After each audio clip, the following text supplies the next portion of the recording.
ఇప్పటికే రకరకాల ఊహాగానాలతో, సర్వేలతో వీటన్నిటితో కూడా ప్రజలు విసిగిపోయి ఉంటారు బహుశా. మళ్ళీ పదే పదే చెప్తున్నా కూడా అంత ఆసక్తి ఉండదేమో. కానీ ఈ పర్టిక్యులర్ వీడియోని మాత్రం ఖచ్చితంగా మనం ఒకసారి విశ్లేషించుకున్నప్పుడు ఆసక్తికరంగానే ఉంటుందని చెప్పి అనుకుంటున్నా. ఎందుకంటే ఇప్పుడు మనం మాట్లాడుతుంది ఇద్దరు ప్రముఖుల విశ్లేషణ గురించి మాట్లాడుకుంటున్నాం. ఈ రెండిటిని కూడా అనుసంధానం చేసినప్పుడు వచ్చేటువంటి పరిస్థితి, రిజల్ట్ ఏంటనేది నేను చెప్పను గానీ, మీకే వదిలేస్తాను. అందుకని ఇది చాలా ఆసక్తికరమైనటువంటి అంశంగా తీసుకోవాలి. ఏంటంటే, భారతదేశంలోనే సుప్రసిద్ధ జర్నలిస్టు, సెఫాలజిస్టు, చార్టర్డ్ అకౌంటెంటు, భారతదేశంలో అసలు ఈ సర్వేలనేటువంటి దీనికి ట్రెండ్ సెట్టర్ తొలిగా. అంతేకాదు, అప్పటి వరకు దూరదర్శన్ మాత్రమే మనకి న్యూస్ ఛానెల్‌గా ఉండేది. అటువంటిది 24/7 న్యూస్ ఛానెల్‌ని ఎన్‌డీటీవీ అనేటువంటి ఒక ఛానెల్‌ని ప్రారంభించి యావత్ భారతదేశంలోనే ఒక సంచలనం సృష్టించినటువంటి వ్యక్తి ఎవరు అంటే ప్రణయ్ రాయ్. ప్రణయ్ రాయ్, ఆయన భార్య రాధికా రాయ్ వీళ్ళిద్దరూ కలిసి ఎన్‌డీటీవీని ప్రారంభించారు. ఇది దేశంలోనే ఒక సంచలనం కింద చెప్పాలి. అంతేకాదు ఇప్పుడున్నటువంటి చాలామంది ఛానల్స్‌లో ఉండేటువంటి మోడరేటర్స్ గూడా ఆయనంత నాలెడ్జ్ లేకపోవచ్చు గానీ, ఆయన్ని అనుకరిస్తుంటారు. ఆయన హావభావాల్ని, ఆయన డ్రెస్ సెన్స్‌ని వీటన్నిటిని గూడా చాలామంది ఇమిటేట్ చేస్తూ ఉంటారు. అంటే ఒక ట్రెండ్ సెటర్. అంతేకాదు, ఆయన చెప్పినటువంటి అనేక అంశాలు గూడా దాదాపుగా రిజల్ట్‌కి చాలా దగ్గరగా ఉన్నాయి. అటువంటి ప్రణయ్ రాయ్ ఆంధ్రప్రదేశ్‌లో ఎన్నికల ఫలితాల గురించి ఆయన ఒక ఆసక్తికరమైనటువంటి అంటే ఆయన ఎగ్జిట్ పోల్ అనేది బహుశా 2వ తారీఖు నాడు ఏమైనా రిలీజ్ చేస్తారో తెలీదు గానీ, ఈలోపు కొన్ని ఆసక్తికరమైనటువంటి అంశాలని స్పృశించారు. 74 సంవత్సరాల ప్రణయ్ రాయ్ ఎన్‌డీటీవీలో ఎంతోమంది జర్నలిస్టుల్ని ముఖ్యంగా ఆయన సంచలనమైనటువంటి రిపోర్టర్లు బర్కా దత్తా ఇటువంటి వాళ్ళందరినీ కూడా తయారు చేసినటువంటి ఇది 'బిట్వీన్ ద లైన్స్' అనేటువంటి పుస్తకం చదివితే టీవీ మాధ్యమం గురించి ఎన్నో ఆసక్తికరమైనటువంటి అంశాలు కూడా మనకు తెలుస్తాయి. అటువంటి ప్రణయ్ రాయ్ చెప్పిందేంటంటే ఇక్కడ 3 రకాలైనటువంటి విషయాలను ఆయన ప్రస్తావించారు. సో, దాని గురించి ఈ 74 సంవత్సరాల ప్రణయ్ రాయ్ తదనంతర కాలంలో ఆయన గూడా జర్నలిజంలో అనేకమైనటువంటి ఒడిదుడుకులు ఎదుర్కొన్నాడు, ఇబ్బందులు పడ్డాడు. దాన్ని ఆయన పెంచి పోషించినటువంటి ఎన్‌డీటీవీని గూడా ఆయన వదులుకోవాల్సొచ్చింది. సరే అవన్నీ కూడా వేరే విషయాలు పక్కన పెడితే, ఇప్పుడేం జేశాడంటే ఆయన మళ్ళీ ఈ సర్వేలు దేశవ్యాప్తంగా ఉన్నటువంటి సర్వేలని ఆయన మొదలుపెట్టాడు. మొదలుపెట్టినప్పుడు ఏంటంటే ప్రణయ్ రాయ్ ఇది ఎన్‌డీటీవీతో కదా! ఎన్‌డీటీవీతో ఇప్పుడు ఆయనకి సంబంధం లేదు. అందుకని డీకోడర్ అనేటువంటి ఒక సంస్థతో మొదలుపెట్టారు. ఈ డీకోడర్ అంటే ఏంటంటే అంశాల్ని డీకోడ్ చేయటం అనేటువంటిదే ప్రాతిపదిక. ఆంధ్రప్రదేశ్ విషయానికొచ్చినప్పుడు ఆయన చెప్పిందేంటంటే వెల్‌ఫేరు, డెవలప్‌మెంట్ ఈ రెండిటి మధ్యలోనే ఇక్కడ ఆసక్తికరమైనటువంటి పోటీ ఉంటుంది అని చెప్పాడు. చెప్తూనే ఇంత పెద్ద శాతంలో దాదాపు 80% పైబడి ఓటింగ్ జరిగింది అనంటే, ఇది ఎవరికి వాళ్ళు లెక్కలు వేసుకుంటున్నారు. ఇది యాంటీ ఇన్కంబెన్సీ అనాలా? ప్రో ఇన్కంబెన్సీ అనాలా? అనే దాని మీద కూడా ఆయన కొన్ని ఆసక్తికరమైన అంశాలు చెప్పిందేంటంటే, 1950 నుంచి 77 వరకు అంటే అప్పుడు పూర్తిగా ఇంకా ఆ స్వాతంత్రోద్యమ స్ఫూర్తి, కాంగ్రెస్ పట్ల ఉండేటువంటి భక్తి ఇవన్నీ ఉన్నాయి గాబట్టి, అప్పటి వరకు తర్వాత ఇందిరాగాంధీ, చరిష్మా ఇవన్నీ ఉన్నాయి.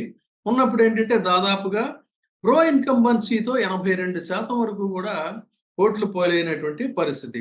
అంటే పెద్ద మొత్తంలో గనక అప్పుడు ఓట్లు పోలైతే అది ప్రో ఇన్కంబెన్సీ. ప్రభుత్వానికి అనుకూలతగా ఉన్నటువంటి ఓటు.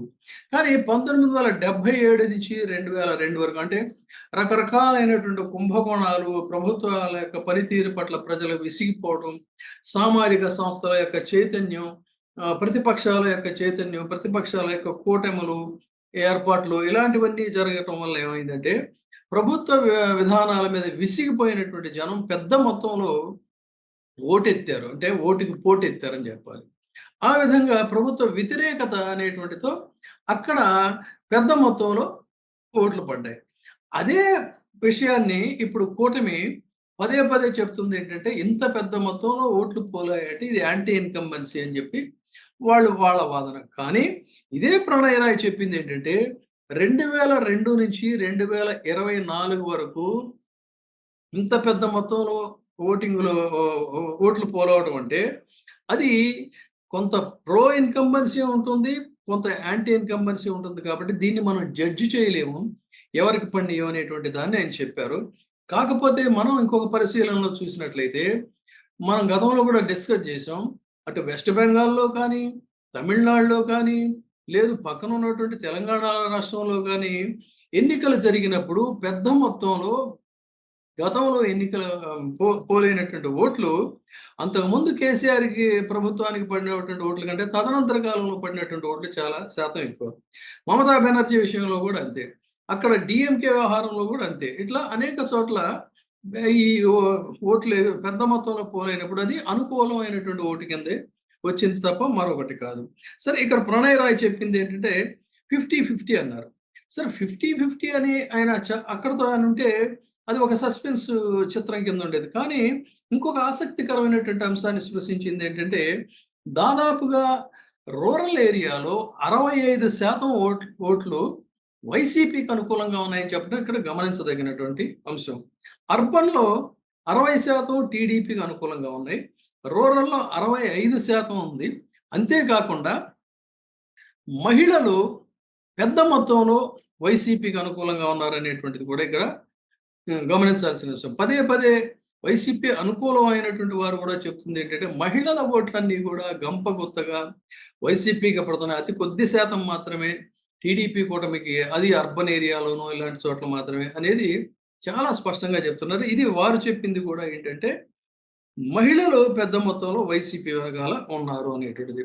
ఇంకొకటి అందరూ మనం అనుకుంటున్నట్టు ఇక్కడ గమనించాల్సిందేంటంటే, ఇంకొక ఆసక్తికరమైన అంశం రాయలసీమలో మెజారిటీ స్థానాలు వైసీపీకి అనుకూలంగా ఉన్నాయని, కోస్తాలో మెజారిటీ స్థానాలు కూటమికి అనుకూలంగా ఉన్నాయని చెప్పారు. ఇది కూడా దాదాపుగా మనకి తెలిసినటువంటి అంశమే. కాబట్టి ఇక్కడ రాయలసీమలో అత్యధికంగా వచ్చేటువంటి సీట్లు, కోస్తాలో ప్రతి జిల్లాలో కూడా గతంలో రానంత స్థాయిలో రాకపోయినా ఖచ్చితంగా కొన్ని సీట్లు వచ్చినప్పుడు అవి ఆటోమేటిక్‌గా జగన్మోహన్ రెడ్డి గెలుపుకి మార్గాన్ని సుగమం చేస్తాయనేటువంటిది చాలామంది విశ్లేషకులు గూడా చెప్తున్నటువంటి వాదన. అయితే వారు అంతకుముందు చేసినటువంటి సర్వేలు, తదనంతర కాలంలో చేసిన సర్వేలు ఏంటంటే 14 పార్లమెంటు స్థానాలు టీడీపీ కూటమికొస్తాయని, 11 వైసీపీకి వస్తాయని చెప్పారు. మళ్ళీ వారే చెప్పింది ఏంటి అన్నట్లయితే, లోకల్ బాడీ ఎలక్షన్స్ రిజల్ట్ గనక తీసుకున్నట్లయితే వైసీపీకి 14, టీడీపీకి 11 వస్తాయనేటువంటిది ఇది కేవలం పార్లమెంట్ ఎన్నికలకు సంబంధించి చెప్తున్నారు. బట్ అసెంబ్లీ ఎన్నికల్లో ఆయన అన్యాపదేశంగా చెప్పింది ఏంటంటే, మహిళలందరూ గూడా వైసీపీ వైపు ఉన్నారు. రాయలసీమలో మెజారిటీ సీట్లన్నీ గూడా వైసీపీకి అనుకూలంగా ఉన్నాయి. యాంటీ ఇన్కంబెన్సీ అనేటువంటిది కాదిది. ఎక్కువ ఓట్ల శాతం పడటం అనేటువంటిది కూడా ఒక పాజిటివ్ వైపు కింద తీసుకోవాలి అని చెప్పి అన్నారు. సరే, దీన్ని ఎవరికి తోచిన విశ్లేషణలు వాళ్ళు చేస్తూ వచ్చారు. కానీ ఇక్కడ నేను ఒక ఇద్దరు ప్రముఖ వ్యక్తుల యొక్క వ్యాఖ్యానాలని రెండిటిని కూడా అనుసంధానం చేసి ఆయన ఇది పేరే డీకోడర్.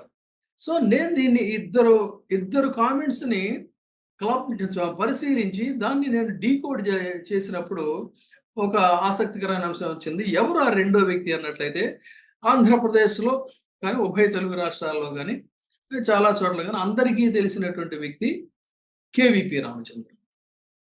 కేవీపీ రామచంద్రరావు అనంగానే రాజశేఖర రెడ్డి గారి ఆత్మ అనేటువంటిది గతంలో చెప్పేవారు. రాజశేఖర రెడ్డి గారి మరణానంతరం ఒక స్టాంచ్ కాంగ్రెస్ ఫాలోవర్‌గా ఆయన కాంగ్రెస్‌తోనే ఉన్నారు. మరి జగన్మోహన్ రెడ్డి గారి పట్ల వారికి ఈ వైరుధ్యాలున్నాయా? అభిప్రాయ భేదాలున్నాయా? లేదు కేవలం పార్టీ డిఫరెన్సెసేనా అనేటువంటిది నాకైతే స్పష్టంగా తెలీదు. కానీ మొత్తం మీద ఆయన కాంగ్రెస్ పార్టీతోనే ఉన్నారు. రాజశేఖర రెడ్డి గారి మరణానంతరం ఇప్పుడు గూడా వారిద్దరూ కలిసి కూర్చొని మాట్లాడుకున్న సందర్భాలు గూడా లేవు. అంతేగాకుండా షర్మిల గారు కాంగ్రెస్ పార్టీలోకి వచ్చినప్పుడు ఆయన స్వయంగా ఆహ్వానించడం, కొన్ని సభలకు ఆయన వెళ్ళడం ఇవన్నీ గూడా జరిగాయి. అటువంటి కేవీపీ రామచంద్రరావు ఆయన చెప్పినటువంటి కామెంట్స్ ఇక్కడ మనకి చాలా కీలకంగా చూసుకోవాలి. ఆయన ఈ మధ్య ఒకరికి ఇంటర్వ్యూ ఇస్తూ చెప్పినటువంటి ఆసక్తికరమైన అంశం ఏంటంటే, అంటే ఏంటి? కాంగ్రెస్ పార్టీ వ్యక్తి ఆయన. కరడుగట్టిన కాంగ్రెస్ పార్టీ వ్యక్తి. అంటే వైసీపీకి ప్రత్యర్థి. అంటే మోర్ ఓవరు స్వయంగా కాంగ్రెస్ కోసం ఆయన ప్రచారాలు గూడా చేశారు. అటువంటి వ్యక్తి. ఆయన చేసిన కామెంట్స్ ఏంటంటే, ఆ మోడరేటర్ అడిగాడు ఆయన్ని. ఏమని?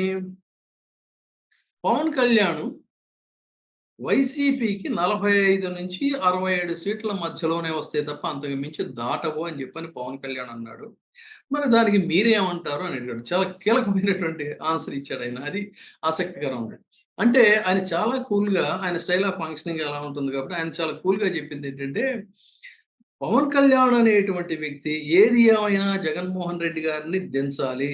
జగన్మోహన్ రెడ్డి గారిని దించటం కోసం నేను ఎవరితోనైనా కలుస్తాను.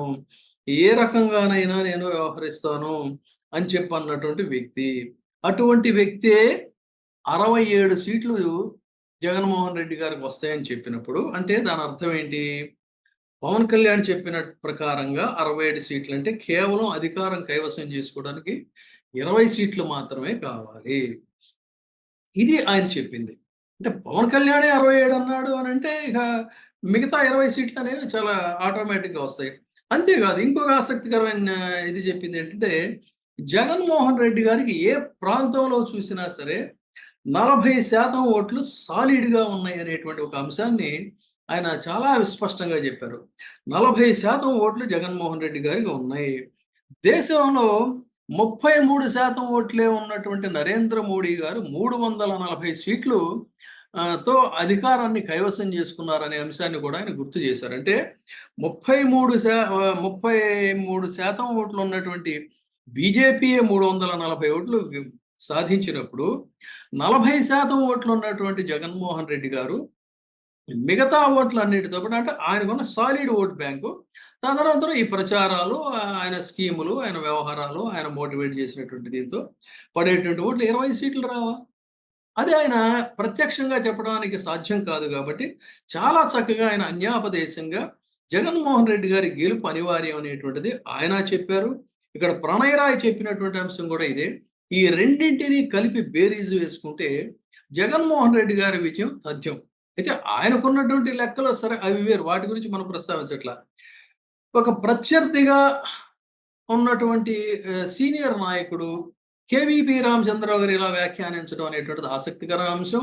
అట్లాగే భారతదేశంలో the senior most journalist Pranoy Roy ఆయన చెప్పినటువంటి అంశాలు గూడా ఇక్కడ చాలా ఆసక్తికరంగా ఉన్నాయి. ఈ రెండిటిని గూడా పోల్చి చూసుకున్నప్పుడు ఖచ్చితంగా జగన్మోహన్ రెడ్డి గారి విజయం తథ్యం అనేటువంటిదైతే మనం చెప్పొచ్చు.